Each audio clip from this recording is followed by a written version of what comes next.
Okay, nandito kami sa simbahan ng Imus dahil a-attend ng baccalaureate mass ang aking mga anak na sina Sean at Erson, isang grade 6 at grade 10. Ooh, thank you Lord. May isang anak na naman akong gagraduate ng elementary at isang magmo-moving up. Akalain nyo yun, sabay sila sa isang okasyon.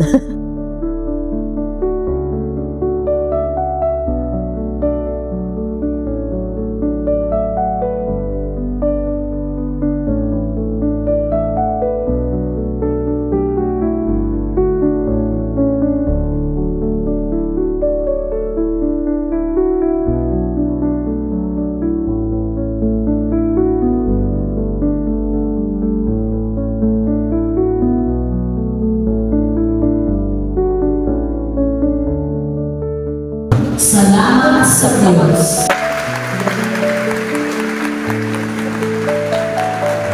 Sa lahat ng nag-attend ng ating baccalaureate mass, ano na sa mga magulang.